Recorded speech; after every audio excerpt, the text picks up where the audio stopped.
Kalabos ang isang pulis sa Cotabato matapos maaktuhan sa video na nanggugulpi ng kanya umanong karelasyon.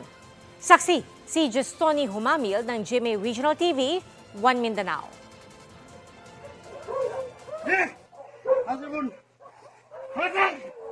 Nakaupo na sa sahig ang babaeng ito habang ginugulpi ng isang lalaki sa Kidapawan City. May punto pang naglabas ng baril ang lalaki. Ang nakuhanan ng video na nanggugulpi, si Police Corporal Loe J. Lumancas na nakatalaga sa Magpet Police Station. Arestado si Lumancas na nahaharap sa patong-patong na kaso.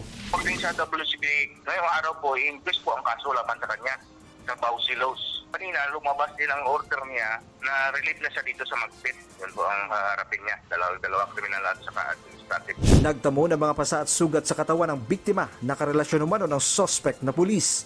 Ang Cotabato Provincial Police Office, dismayado at hindi raw palalampasin ang ginawa ni Lumancas. Nanawagan din sila sa publiko, lalo na sa mga babae, na ipaalam sa mga otoridad kung nakakaranas ng pang-aabuso mula sa kanilang partner para maaksyonan.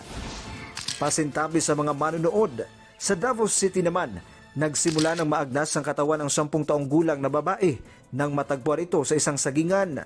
Ayon sa pulisya, iniwan ng kanyang lola ang bata sa live-in partner na isa nalang kamag-anak noong Biyernes Santo. Nang balikan niya, ay wala na doon ang bata hanggang sumatagpo ang wala ng buhay nitong linggo. Sumuko kahapon ang 20 anyos na lalaking pinag-iwanan sa bata.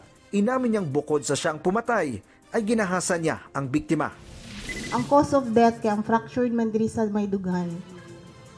So, moto, natumba daw na kuyapan, ni lakaw ra pud siya. Karon kay tan-aw niya wala man jud ni sulod ni kuan ni sunod. Gibalikan niya didto, wala na jud galihok. Karon kay klaro man daw didto o nga lugar na makita daw dayon motong giguyod na pud niya padulong sa sagingan. Dito na niya gibilid.